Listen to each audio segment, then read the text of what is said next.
हम करेंगे हर मजलूम की हिमायत। बिस्मिल्लाहिर्रहमानिर्रहीम। अस्सलाम वालेकुम। मैं हूँ हुरैन फातिमा और आप देख रहे हैं हिमायती न्यूज़ HD चैनल। नजर डालते हैं आज की अहम खबरों पर।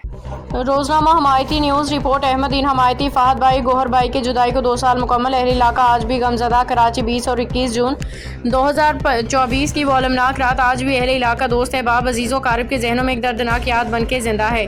वो स्याह रात जब एक अलमनाक हादसे की खबर ने पूरे इलाके को सोग में डुबो दिया था और हैरान खशखबार हो गई थी।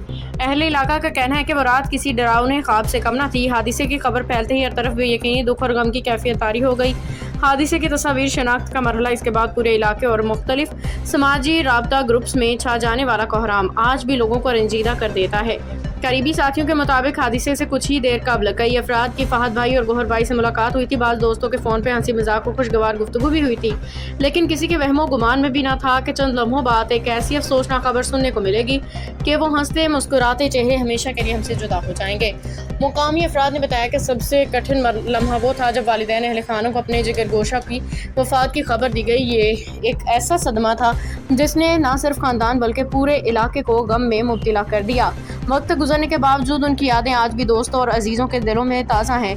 आज फहद भाई गौहर भाई को हमसे बिछड़े पूरे 2 साल मुकम्मल हो चुके हैं, लेकिन उनकी मोहब्बत, खलूस, खुश अखलाकी और यादें आज भी लोगों में जिंदा हैं। अल्लाह ताला मरहूम फहद भाई गौहर भाई की काबिल मग़फ़िरत फरमाए, उनकी तमाम लग़ज़िशों को मुआफ़ फरमाए, उनकी कब्रों को जन्नत के बागों में से एक बाग बनाए, उन्हें जन्नतुल फ़िरदौस में आला मुक़ाम अता फरमाए और उनके दर्जात बुलंद फरमाए। या अल्लाह उनके वालिदैन, अहले खाना, अजीज़ व अक़ारिब और तमाम सोगवारान को सब्र जमील अता फरमा, उन्हें इस अज़ीम सदमे को बर्दाश्त करने की हिम्मत और हौसला नसीब फरमा, आमीन। अहले इलाका का कहना है फहद भाई और गौहर भाई की यादें हमेशा उनके दिलों में ज़िंदा रहेंगी, उन्हें हमेशा मोहब्बत और एहतराम के साथ याद रखा जाएगा। अब तक के लिए इतना ही। मज़ीद खबरों और अपडेट्स के लिए देखते रहें हिमायती न्यूज़ HD चैनल।